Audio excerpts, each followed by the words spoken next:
그 미국 부모님들하고 한국 부모님들하고 좀 차이가 그거구나 하는 거를 딱 느낀 게, 미국에서는 내가 10일간 이 약을 꼭 쓰세요 하고 10일간 약을 주면 확실하게 10일을 다 먹고 병원을 다시 오거든요. 근데 한국은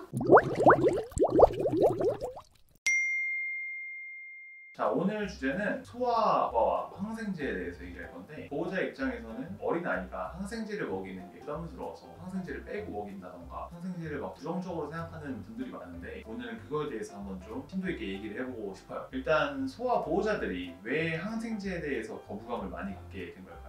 항생제가 남용되는 경우, 이제 이런 경우를 이제 제일 걱정하는 거고, 필요하지 않는데 의사가 그 항생제를 처방하는 것이 아닐까, 이제 이런 걱정. 그리고 이 항생제로 인해서 우리 아이가 다음에 병에 걸렸을 때 잘 듣지 않는 항생제 내성에 대해서 걱정도 하고, 항생제에 대한 부작용, 이런 걱정이 이제 많아서 대부분 걱정을 할 것 같아요. 근데 이제 항생제 하면은 감염 중에 특히 박테리아로 인한 이제 감염 때 우리가 항생제를 쓰게 되는데, 그 연령에 따라서 태어나서 3개월 안에 100일 안에 아이가 열이 난다, 진짜 엄마가 막 너무 덥게 해서 막 방 안이 온도가 너무 더워서 뭐 이렇게 해서 열이 주위 환경 온도 때문에 올라가는 거 아니라면 피 속에 세균이 돈다 이렇게 생각해서 폐혈증을 의심을 해야 돼. 그래서 병원에 가면 열의 원인이 어떤 박테리아로 인한 것인 거 아닌가 확인하는 검사를 꼭 하고, 그리고 항생제를 써도 적어도 10일 이상 꼭 써요. 제가 이렇게 소아과 의사를 이렇게 많이 했잖아요. 또 한국에서도 또 했었고, 또 미국도 가서 해보면,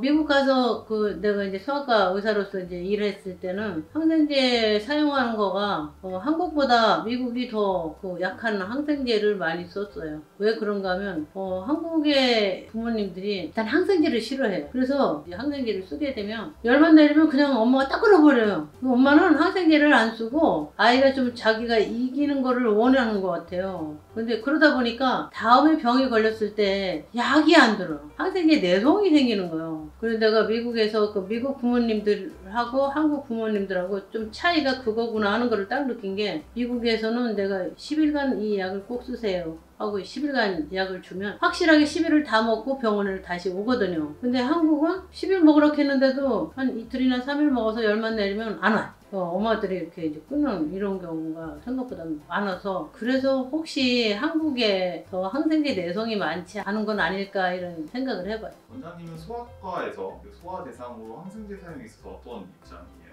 저는 이제 항생제를 쓸데없이 쓰는 거, 그런 것도 조심해야 되고, 소아과 의사 자체도 조심해야 되고, 부모님들도 이제 조심해야 되는데, 제 입장은 올바른 항생제를 선택하고 어떤 균에 대한 건가 잘 듣는 항생제를 골라줘야 되고, 감염의 종류에 따라서 또 하나는 충분한 기간 동안 항생제를 써서 그 살아남는 균이 다음에 항생제의 내성이 생기지 않도록 이거를 부탁하고 싶어요. 꼭 우리가 이제 부비동에 이상이 있다, 기관지염이 있다, 호흡기 감염으로 인해서 폐렴이 왔다, 이럴 경우에 항생제 10일 이상 꼭 써야 돼요. 10일 이상 다 안 먹고 그냥 몇십만 먹고 그냥 끊어지면 다음에 병 걸렸을 때 약이 안 들어요. 그래서 꼭 부탁하고 싶은 것은 5일간 먹어요. 꼭 5일을 지켜주세요. 그냥 금방 열만 뚝 떨어지면 약을 딱 끊어버리고 이렇게 하면 다음에 병 걸렸을 때 약이 안 듣는다는 이 생각을 꼭 하시고, 그 항생제 막 남용에 대해서 막 그런 것보다도 항생제를 올바르게 어떤 세균에 어떤 항생제가 들어가는가, 이제 이런 거가 상당히 중요하다고 생각해요.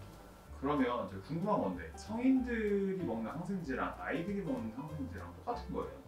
다르죠. 아이들은 항생제 선택할 수 있는 그것이 상당히 아이들은 그 콩팥 기능이라든지 뭐 이런 것도 되게 열이잖아요. 그리고 사용되는 항생제가 뇌 아니면은 피를 만드는 골수에 영향을 주는 것도 있고, 또 항생제를 아직은 한참 자라나는 그 사춘기 아이들은 그 연골이 아직 자라고 있거든요. 그 연골에 성장에 영향을 주는 그런 항생제들은 아이들한테 되도록이면 안 써요. 진짜 부득이한 경우 빼놓고는 이제 되게 우리가 이제 그런 거를 선택해서 써줘야 되죠. 또 옛날하고 다른 게 옛날에는 뭐 열나면 이거 써보고 안 되면 또 다른 거 써보고 막 이랬잖아요. 근데 요즘은 우리가 이게 아이가 열이 난다 그러면 항생제를 써야 되는 병일까? 아니면 바이러스 질환이라 그런 게 필요 없는 병일까? 이거부터 이제 구분을 하죠. 요즘은 PCR 검사를 많이 해요. 그래서 쓸데없이 이제 바이러스 질환인데 항생제를 쓰지 않고 대응하니까 옛날보다 훨씬 낫죠. 항상 항생제는 엄마들이 써도 걱정하고 안 써도 걱정하고 그러거든요. 그래서 혹시 이제 막 아이가 너무 항생제를 많이 먹고 뭐 한 달 넘게 거의 항생제 썼어요 하고 오는 경우가 많잖아요. 그거 보면 엄마가 일단은 아파서 먹어요. 그 다음에 얼른 항생제를 끊어요. 무서워서요, 항생제가. 그리고 조금 있으면 또 안 나선 게 또 감염이 또 와요. 그러다 보면은 거의 한 달 내내 항생제를 쓰게 돼요. 그래서 그런 경우가 생각보다 많은데 혹시 이제 엄마들 걱정이 많이 될 거라고 생각해요. 이제 궁금한 점이 있으면 댓글로 달아주시면 의논하는 것도 괜찮을 것 같습니다.